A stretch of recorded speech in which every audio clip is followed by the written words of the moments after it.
So, the Nintendo Switch 2 released roughly 3 weeks ago, and so far, her response has been mostly positive, from critics and from people who bought it, myself included. I mean, 3.5 million units sold in the first 4 days? That kinda speaks for itself. That said, there has been some valid criticisms, especially about the launch lineup being a little bare bones. And yeah, that's fair. Let's not forget, the original Switch launched with Breath of the Wild, 1-2 Switch, Just Dance 2017, Snipper Clips, Super Bomberman R, Fast RMX, I Am Setsuna, and Skylanders. Of course, Breath of the Wild carried that launch lineup. The Switch 2, on the other hand, came in with 20 launch titles, but if you trim the fat, take away re-releases, Switch 2 editions, and third-party stuff, you're basically left with Mario Kart World. And Welcome to Her, if you even want to include that. And that alone says a lot, but I'm saving Mario Kart World for another video because why not? Today I'm going to talk about my personal experience with the Switch 2, so let's just get to the point.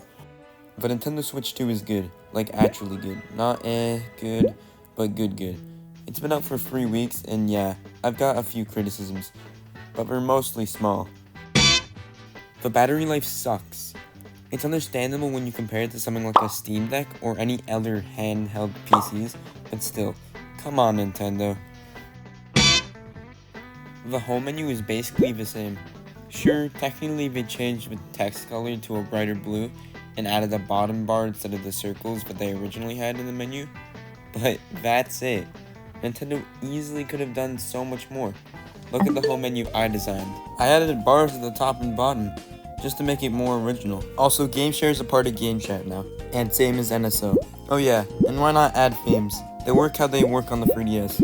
I also added folders, similar to how they were on the 3DS. Now you tap them, and they're on the left side of the menu. Open them up, and see what's in the folder. You can also customize them to your liking. It's not perfect, but I'll go deeper into that in another video. Overall, the Switch 2 is a great system. Some games are really taking advantage of the new hardware, like Mario Kart World, Cyberpunk, and even Donkey Kong Bonanza looks promising in that area, especially since the console has the ability to play games in 4K 60fps and 180p or 2K 120. Not a lot of games take advantage of the 120fps though at the moment. Right now, there isn't a lot of exclusives on the Nintendo Switch 2, but more are coming by the end of 2025 and even more in 2026. If you're on the fence and want a bigger library right now, I'd honestly say wait. At the moment, you're mostly working with Mario Kart World and the original Nintendo Switch's catalog of games, which does run better in most cases. One improvement I really appreciate is being able to charge properly in tabletop mode. What the hell is even that? On the original Switch, you could only charge from the bottom, meaning no tabletop if you wanted to charge the system. Unless you bent the cord in the weirdest way possible, which probably wrecked more than a couple million cables. Or maybe not. But now they've added the USB-C port on the top. You can plug in accessories, and most importantly, you can finally charge in tabletop mode without bending the cord weirdly. A lot of people, when the Switch 2 was first revealed in January, a lot of people were saying oh, they should make a plug-in where you can have a dual screen and play 2DS games and 3DS games on NSO, and I was like, that isn't too bad of an idea. I just don't think Nintendo would ever really do that. The Switch 2 is also physically bigger in almost every possible way. Joy-cons, screens, overall feel. Still, everything feels better. The Joy-Con 2s now attach magnetically instead of using the old rail system, which, let's be honest, was kinda fine, but could get pretty janky eventually. And the Joy-Con 2s in general, they just feel great sometimes. Just sometimes. Sometimes they feel just as good as a Pro Controller. Not saying you shouldn't get a Pro Controller because damn, those joysticks are smooth. They're like gliding your finger over a buttery spoon.